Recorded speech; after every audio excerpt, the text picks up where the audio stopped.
I believe that all women deep down really want the same things.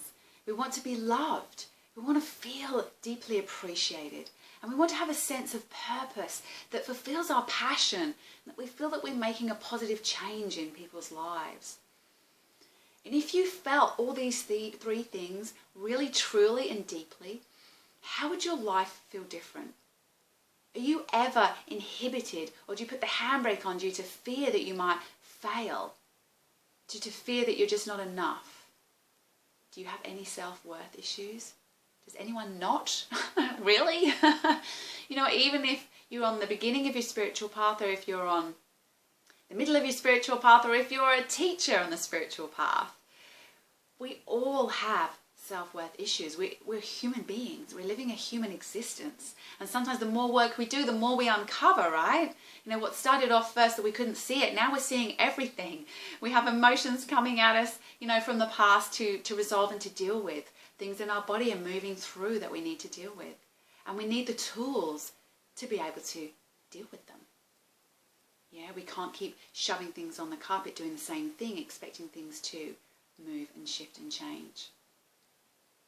I'm Bex Thompson from Zen Physio Yoga Conscious Health, and I've been a physiotherapist for over 20 years. I know what it's like to be in my head. I know what it's like to struggle with self-worth issues. I'm an intellectual thinker and a little bit of a control freak at times. So in my work and as a mother, I really wanted everything to be perfect. Yeah, I wanted to be able to fix people. I wanted to create the perfect upbringing and have my kids be perfect. And then about 10 years ago, I crashed. I had intense pain and headaches, burnt out in my shoulder, and I was suffering from periods of anxiety and depression. I realised then that I had to start taking responsibility for my own behaviour, my own emotions, how I was showing up in the world, and start to let go of some of that other weight that I was carrying. I also had to let go of some of that self-worth issues that were stopping me from perhaps really seeking out what it was that I truly wanted to do and to be. It stopped me from even seeing it. I started committing to my yoga practice in a way that I hadn't before. And that took me on a journey to become a yoga teacher.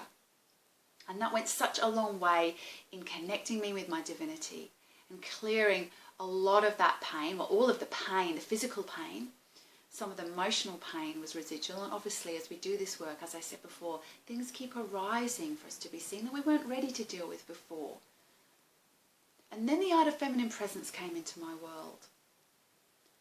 And I'm pretty picky about what I do. You know, I pretty much just keep the one line of yoga. I do radiant light yoga, if anyone knows that. It's a very devotional yoga. And I like to sort of, you know, keep doing the one thing and really master that. So when Art of Feminine Presence came on, I was like, yeah, I don't know if I need to do anything else. I'm doing okay. But I was drawn to it, as you do. I was drawn to it. And when I started to do this work, I noticed immediately a difference in how I felt. And not only that, in how other people were seeing me and responding to me. This work is gold, and I don't say that lightly. This work is a nourishing, nurturing quality that we need.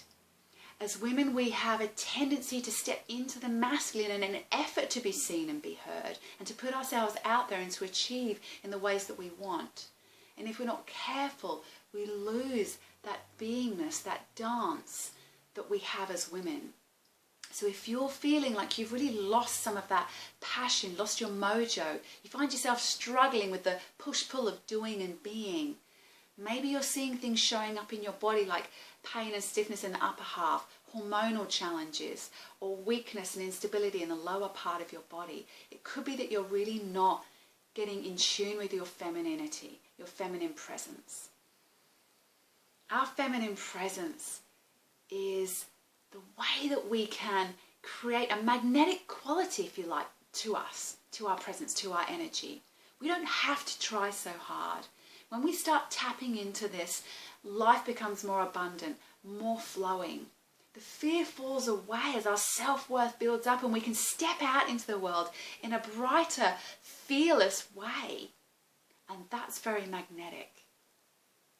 So if you want to find more joy, more passion, more purpose, more creativity, if you want to stop the struggle, then I would love you to join me in this work. I'm doing 2-day immersions around the country next year. So you've maybe seen this on YouTube or through an email. Check on the booking links below or in your email and see what's coming up near you. If you feel like other women in your community or your sisters or your mother's friends could benefit from this work, then please share this with them. Let's spread this work amongst as many conscious women as we can in our communities and celebrate the rise of the feminine. Let's stop the struggle. We don't have to struggle anymore to be our best and highest selves. We don't have to struggle with energy levels. We don't have to struggle in the trying. We don't have to struggle with our physicality. We don't have to struggle in relationships. We don't have to struggle in the workplace. If you don't want to struggle anymore, then join me in going deeper into this work on a 2-day immersion of the art of feminine presence. You won't be disappointed.